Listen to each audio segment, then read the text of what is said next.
Hi, my name is Miha Mazzini, and I will read you my story, 21st Floor, a story from corporate life that was originally published in 2012. 1. Phil's family forgot to wish him happy birthday, but he received two birthday greetings at work. The first one appeared on the time clock, and the second one the email server generated just for him. This cheered him up because he had written the program 17 years ago when he first started at the corporation. Each year he wondered when they would replace it, like they did all the others, together with their authors.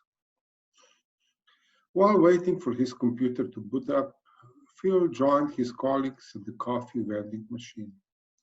As usual, the conversation has turned to the restructuring announced by the 21st floor. That's what they call the management board, and slowly narrowed to speculations about redundancies. Typical morning. Phil began to feel the effect of the coffee and was just hurrying to the restroom when his boss stopped him in the hallway. The fifth floor needed him for an urgent meeting. Phil was being loaned to the upstairs department for a large project. So he tried to focus on his notes. Phil's eyes kept scanning the new room, moving from one unfamiliar face to the next. More people had skin problems on this floor than on his. Instead of windows, motivational posters covered the walls, and someone had stuck a Dilbert comic strip on one of them. The warm air blowing through the air conditioning grill carried a whiff of mildew. It mixed with the smell of that morning rain shower, wafting from the damp jacket man sitting next to him. Phil asked only one question, but it was well-timed, reasonable. All eyes turned to him, so even at that moment he could not shake off the feeling he had every day at work, and which had started spreading to his spare time, the feeling of being trapped in a cellophane wrapper, isolated from the rest of the world. It must be the onset of an old age, he thought once again. Being and already not being there at the same time. His bowels were making the sort of sounds that the inhabitants of Pompeii had ignored, and towards the end of the meeting he had to squeeze his rear quite hard. When the department head finally made a thumb up sign and everyone in chairs started rattling, Phil dashed down the hallway. The roll around his waist could hardly keep up with his legs. While relieving himself, Phil noticed that the restroom on the fifth floor was different from the one on the fourth. The stalls were bigger, arranged differently, the one on the far right even boasting a window. Phil started the fire escape and ventilation pipes at the opposite wall for a long time. The tiling had a bluish hue instead of the usual white. For a moment, curiosity tore the wrapper around him. Could all the restrooms in the building be different? That evening, as Phil left work, he squeezed into the elevator and watched the numbers on the control panel, alternative light and dim. 20 floors and no button for the 21st. Once a month, the members of the management board climbed the stairs to the 21st floor, and the report of the meeting appeared in all of the business newspapers the next day. A thought glided into Phil's head, 21 restrooms. His breath caught, followed by a moment of calm. Had anyone in corporation used them all? A strange feeling frightened him. Heart attack? No, just the wrapper tearing, the world becoming brand new again, full of wonder. He felt like a child, breathless over so many wondrous possibilities. Me, he murmured, me. Walking home, Phil remembered a field trip back in primary school. An old country house with a plaque saying that the scientist born here had dedicated his life to studying the way crickets sing.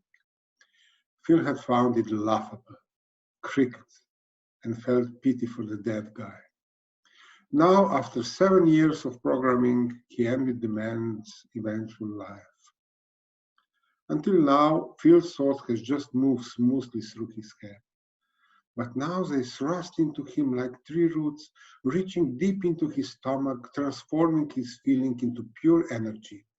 What if he was the first one to use every single restroom in the corporation? He stopped in the middle of the sidewalk, turned around, looked at the drab buildings and people hurrying home. He felt different. Not just an onlooker, but a part of the world. He had a goal. Second, at home, Phil's wife began her speech about how no one listened to her, neither her students at school nor anyone in the family. Her sentences began piling on one another like the rhythm of a jackhammer or the steady lines of a bad programmed spaghetti code. Phil studied her pulsating mouth and thought of her as a computer program. Not one he had designed and knew everything about, but a commercial package represented only by an icon on the desktop. You clicked on the paint icon to paint, the right icon to write. He had stopped clicking on his wife long ago, but she turned into one of those auto-run programs, starting by herself. The more she complained, the less anyone listened to her. She provided a steady, predictable hum in the background of all of their lives. Phil turned to work out his plans for conquering the lower floors. Meanwhile, his older daughter flips prom dress catalogs and occasionally burst into tears over her boyfriend. His younger daughter dropped in to grab a bite between sports activities. Third, the next morning, Phil sped up his breakfast routine, burning himself on his first sip of tea.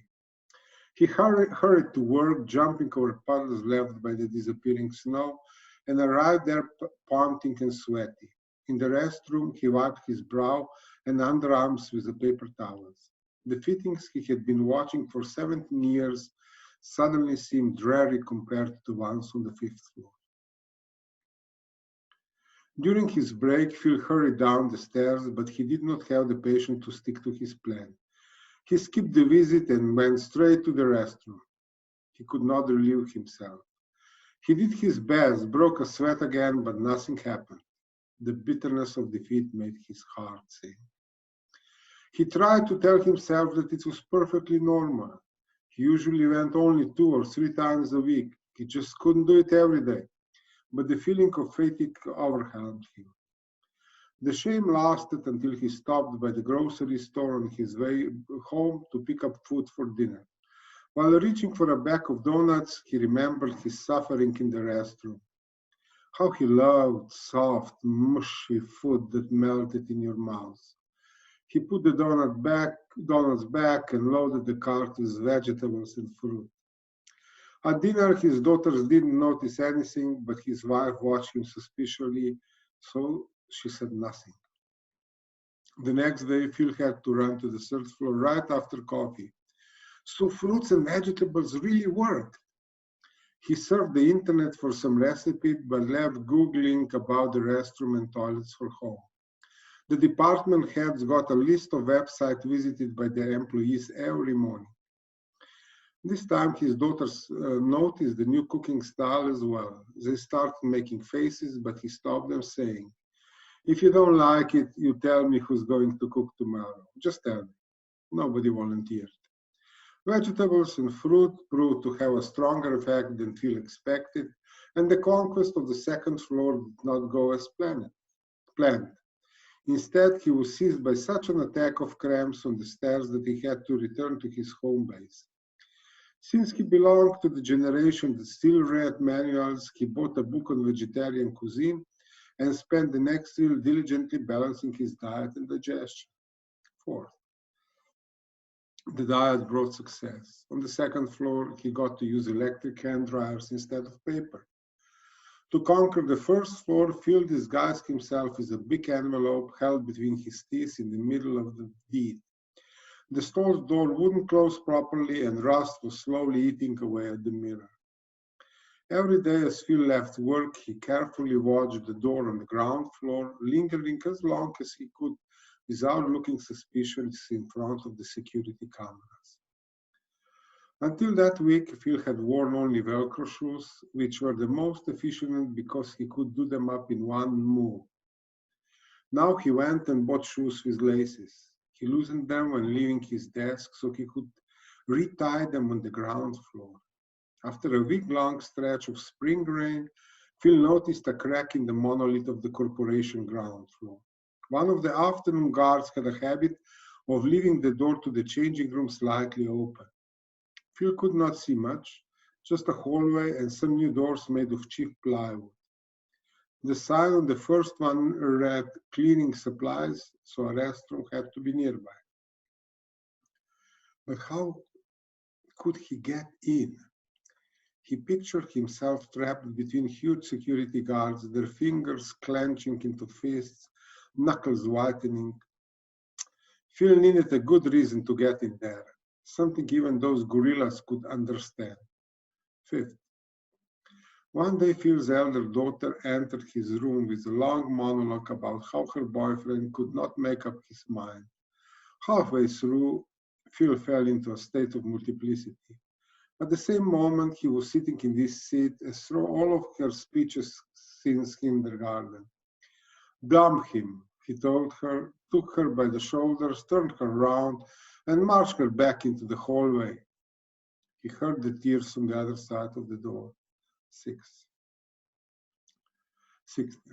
Phil needed 2 weeks to figure out the sloppy guard shifts and another day for a manual on natural laxatives. On the morning of the feed, Phil ate his fill of prunes, and on an empty stomach, he continued to chew on them during work, the way others chewed on chocolate bars. By the afternoon, he thought he would explode. Sweat ran down his brow and glued his undershirt to his back, while his underpants directed the flow like a submerged traffic officer towards his thighs. Occasionally, pain struck like hissing electricity. Colleagues asked him from a safe distance if he was feeling all right. The door waited ajar. He stumbled through, eyes bulging amidst drops of sweat. Even if the guards had seen him, they would not have doubted that it was urgent. It hardly took a minute. A small restroom, the cheapest toilet paper, some graffiti on the plastic walls, a stink of heavy, meaty food. 7. Phil beamed all through dinner. His elder daughter was giving him the silent treatment, but his younger stayed at the table after the meal was over. Her squash partner had canceled on her at the last moment. What if I went? Phil said, surprising himself. The first 15 minutes, he thought he would die. He gulped the air, which tasted of molten metal, and pain radiated under his breastbone and into his arms. But slowly the pain wore off, the air grew thinner, and Phil started hitting the ball, occasionally even the right direction. After the game, they went to get a beer and a juice, and he realized that he hadn't taken a good look at his younger daughter for a long time. Puberty had turned her into a square block of brown, which she emphasized with her helmet-shaped hair. On the stairs, she told him that he really made her happy by offering to come along. On the spur of the moment, he did something he immediately regretted. They booked another session. As they drove home, Phil's daughter remained quiet. When he stopped the car in the garage, she did not unbuckle and get out, so he remained seated too. I'm thinking about what I'd like to be when I grow up, she said. Phil did not add anything but a basso profondo mumble. Would you be mad if I were to be a... He looked into her square face and her worried eyes touched him. He pictured her sitting in the cubicle next to his, programming for the corporation. What? He asked anxiously. She took a couple of breaths before she managed to say it. A lesbian, she whispered. Oh, he said, waving it aside merrily with his hand. I don't care. She hugged him and had a cry on his chest. 8. Project manager and system analyzers worked on the 6th floor. Phil prepared an excuse and set off. A single tile was missing in the restroom, leaving a gray hole. After 2 weeks, the easy part is behind me, he thought. What now? He thought about quitting. But would that mean the wonder of the world would cease, the light go out? Leaving Phil to sink back into the darkness he hadn't noticed for 17 years. Continents were once discovered, the moon taken, Mars soon to be scheduled. How could man resist exploration, knowing that unknown territory lay from the 7th floor up? Sales, legal services, and then apartments whose line of work he did not know at all. Some of them were even called divisions. He couldn't imagine what sort of restrooms they had. Conversation in the hallway still revolved only around redundancies. Rumors said the corporation would outsource all of its programming to India or China before the summer, and only a few indispensable system administrators would stay on. Phil had feared and survived a few downsizings. They usually followed one of the management board absurd acquisitions worth millions, with a balance by firing the worst paid workers, introducing stricter supervision over the interns. In the past, Phil had worried about these rumors, usually through sleepless nights, imagining how he would break the news to his wife and her reaction. But this time, Phil only hoped he had enough time left for all the restrooms. One morning, he threw his plastic coffee cup decisively into the recycling bin and took the elevator to the 7th floor. The elevator opened on some women chatting in the hallway. They stopped when they saw Phil, forgetting to close their mouths. They looked him up and down with scorn and suspicion.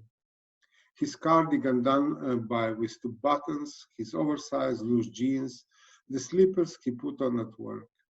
What are you looking for? The older one asked curtly. They moved forward, the way of their perfumes and sprayed hairdos, and the tips of their pumps pushing him towards the elevator. Have you got a permit? A younger one joined in. For a moment, Phil thought they had rubbernecks, but the disgust in their faces revealed that they just couldn't stop looking at his clothes. He darted for the elevator, moaning, excuse me, and hit the button in panic. The door closed on their victorious grins. 9. That evening, Phil knocked on his elder daughter's door. Woohoo, she said, clasping her hands with delight as they drove to the shopping mall. 10. She had chosen well. A designer suit, a tie with a discreet sheen, and shine shoes made Phil invisible. He deftly conquered the 8th, 9th, and 10th floor in the following days. But there was a hitch on the 11th. When Phil made his way towards the men's restroom, he found himself in a kitchenette. 2 chatty young women stopped mid-sentence. Actually, not arrogantly, the suit was working. The next day, he walked around the floor a few times, but could not find the men's restroom. Then Phil realized he was running only into women and started checking the names on the doors. Not a single male name. So there were only women on the mid-floors of the corporation building. Should he skip it? No. There were things a man simply had to do, even if it meant doing them in a women's restroom. But at his desk, Phil faced a moment of despair. What if he got caught? 11. At home, Phil's elder daughter asked when they would go shopping again. His younger gave him pointers in squash, and his wife barged into his bedroom, pointing a finger at his elegant jacket. You are cheating on me, huh? Don't deny it, you bastard. I'm not blind. Sports, healthy food, new shoes, new clothes, and you lost weight. I'm getting a divorce, she hissed and slammed the door behind her. What excuse could he use to get into the women's restroom? A mask? Speed. He would dart in, do his business, and leave? Should he repeat the trick from the ground floor? What if... Beep, beep, beep.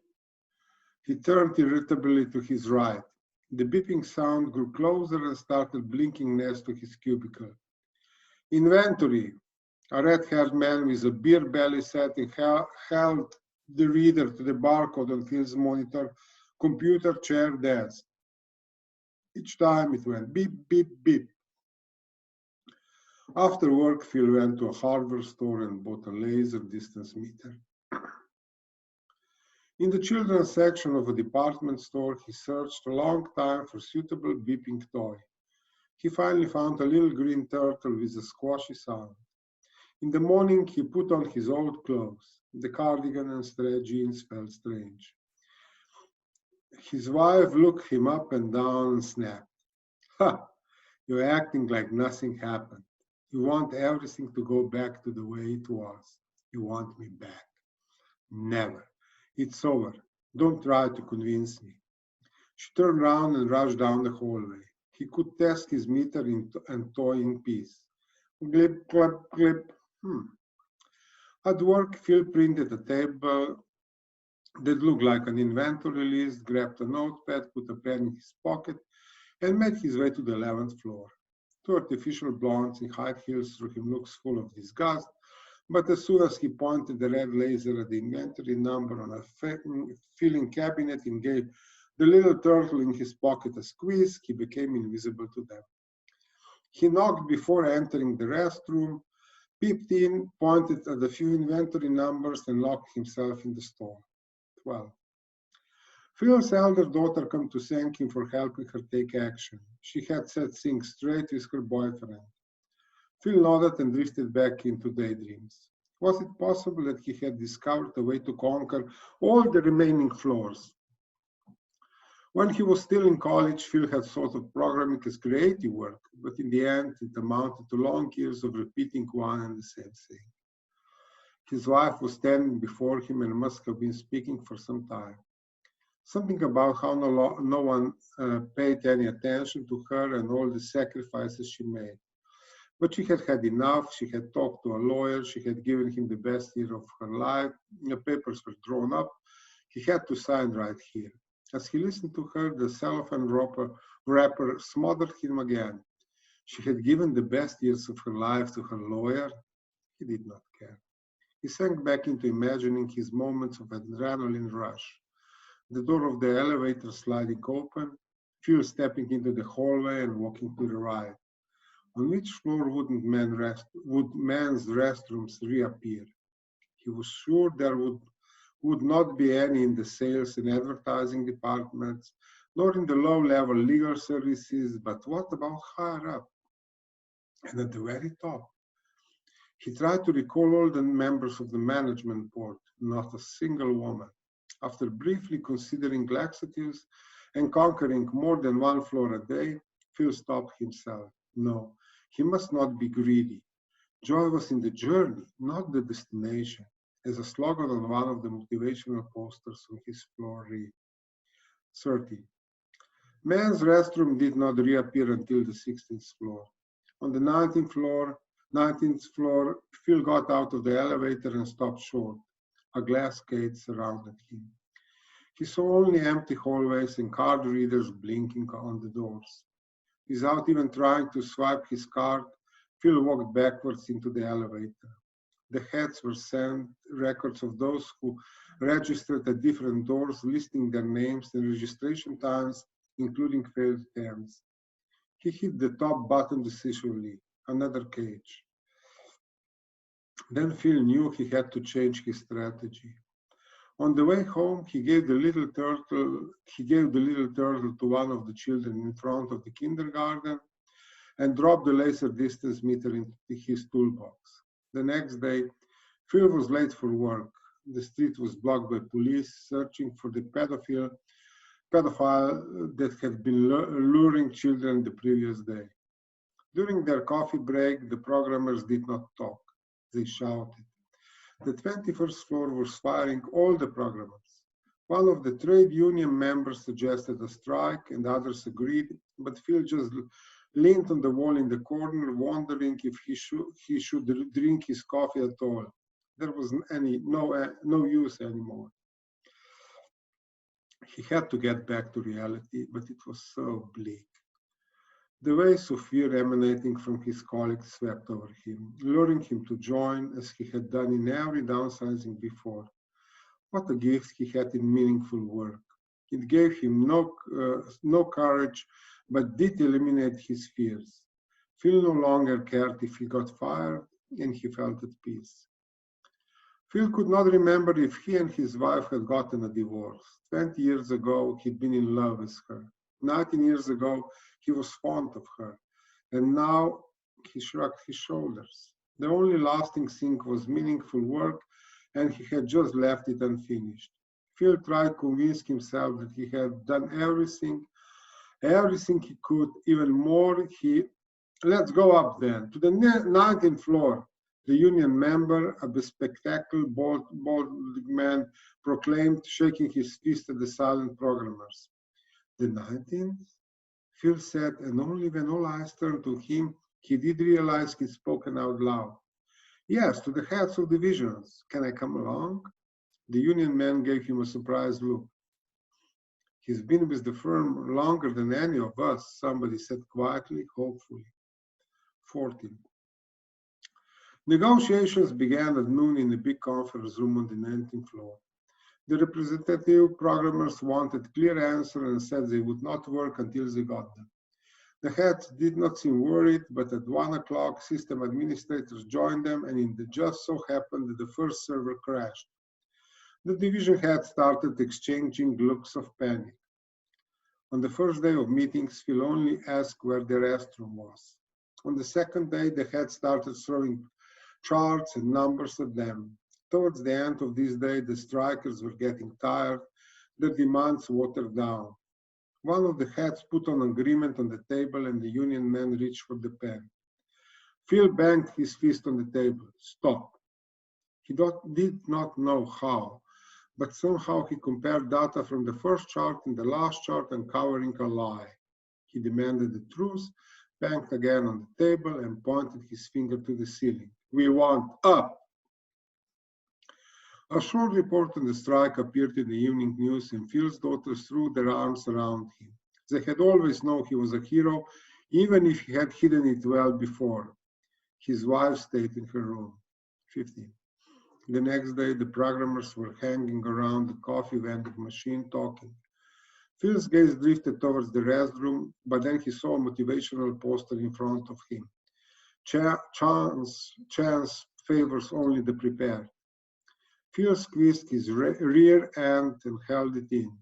At midday, another server crashed, and an hour later, they were sitting on the 20th floor.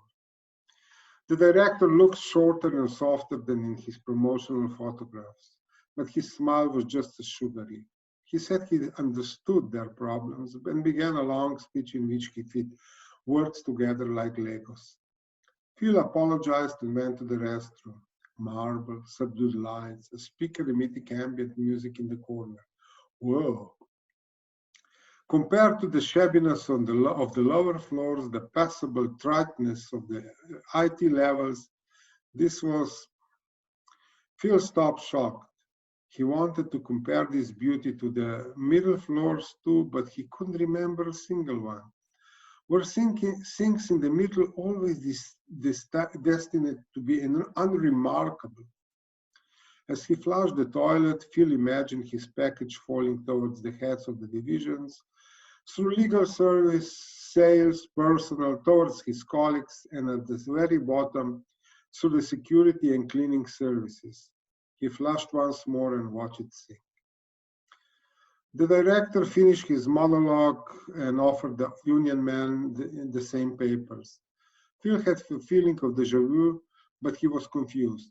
There weren't divorce papers. These weren't divorce papers. He really had to check with his wife if they were still together. The union man rebelled and stood up in protest. The secretary took them to the elevator and opened the door with her card. They passed the stairs to the 21st floor, and Phil thought, have I made a mistake? Should I have lagged behind when we came here and then darted up? But does the top floor even have its own restroom? He felt despair, the roots of his idea of wanting leaving him limp. 16. This time the news report was longer. Programmers and system administrators from other corporations had joined the strike. Phil's wife hesitantly walked into his room in the middle of the night and talked about the possibility of a fresh start. She sat on the bed and her robe fell open. I haven't got time, Phil mumbled and went back to studying the photograph of the corporation building under the desk lamp. He had photocopied and enlarged it from the cover of the annual report and put it on his wall. Later, he added a greatly enlarged satellite shot which revealed a terrace covering half of the topmost floor. Phil bent the neck of the desk lamp to shed the light on the pictures. Yes, judging from the position of all the others, the top floor also had a restroom. 17. The director repeated his monologue and finished with the same gesture. The union men also replicated his routine, so they left. Now programmers of smaller companies joined the strike and the opposition launched discussion on a national level. The word outsourcing entered everyday speech. The union men lost it in front of the cameras and shouted that they had enough of this bullshit, but then Phil's arm entered the shot, touching the man on the shoulder.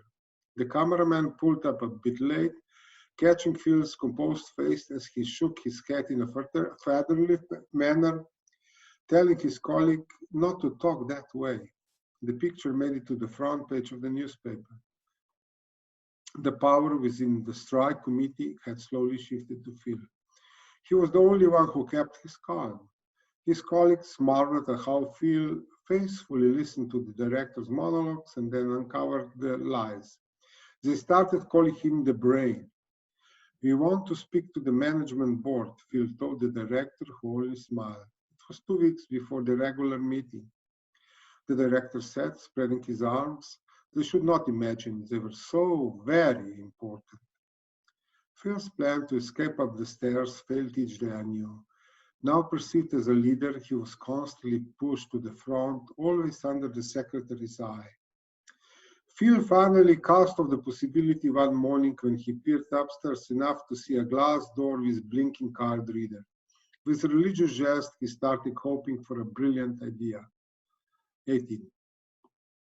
In his appearance on TV, Phil said that the managers thought of programmers as robots, but they were people with quite ordinary needs. Among the dozens of letters from unstable individuals, he also received some e-marriage proposals. 19. On Saturday evening, Phil received a call from the director himself. He asked Phil if he had time the next day, anytime, at 11 o'clock, for example, back door. The director greeted him personally in front of the elevator and then sat down on the same side of the table as Phil. He watched Phil for a long time, smiled, expressed his admiration, and then said, I never realized I had such a resolute and tough negotiation in the company. I'd be glad to have you closer, let's say, as the employee representative on the management board. The director motioned to the 21st floor. Hope swooshed open inside Phil like an umbrella. He looked at the ceiling and barely stopped himself from saying aloud, thank you. The director sensed his interest and smiled. Of course, we would need to be able to trust you. You would have to sign the agreement. There is no point in such a large corporation coming to a halt because of such a small matter. Phil dropped back in his seat. The director also relaxed and waited. So, in order to reach his dreams, Phil would have to betray his colleagues. He looked up in the direction of the restroom of the 21st floor. The goal of his Odyssey, his awakening. Then his eyes turned to his hands. 17 years of programming, lost years. He felt a pain in his stomach and his bowels rumbled. He would have to go to the restroom soon. Phil slowly breathed out through his nose. Would he turn into a traitor, all for the meaningful work? It was not a question, just a bitter thought. Phil remembered their fear. He could not find the ruthlessness he needed to become truly successful. Was it possible that utter egotism was the only thing that brought success? Had strong wills, hard work, preparation, and inventiveness gone out of fashion? Phil gave the director a look of envy. Why wasn't I born such a slime ball like him? Instead of such a, Phil dropped his head. A small voice inside him called him a failure, a loser, a good for nothing. No, he said, no, I can't. The director's brows knit, but a moment later a smile had returned to his face. He would simply offer the same thing to the union man or someone else in the committee until he found a hand that would be willing to take the offered pen. Phil felt a surge of anger. He had to stop him. What if he informed the media about the director's attempt of bribery? But was it any use now? The small voice kept pecking at Phil, crumbling his brain. No, it was not. He got up and straightened his cardigan. His casual clothes surprised him, but then he remembered it was not a working day. Phil walked towards the door, bent as an old man, and the director followed him in silence. In front of the restroom, Phil turned around. Excuse me, I have to go to the restroom. I won't be a minute. The director nodded and then remembered. Oh, I'm sorry. There's something wrong with the plumbing. We are getting it fixed on Monday. Phil nodded meekly and turned to go. But, the director said, offering Phil a card and pointing towards the stairs, you can go upstairs, the first door on the right.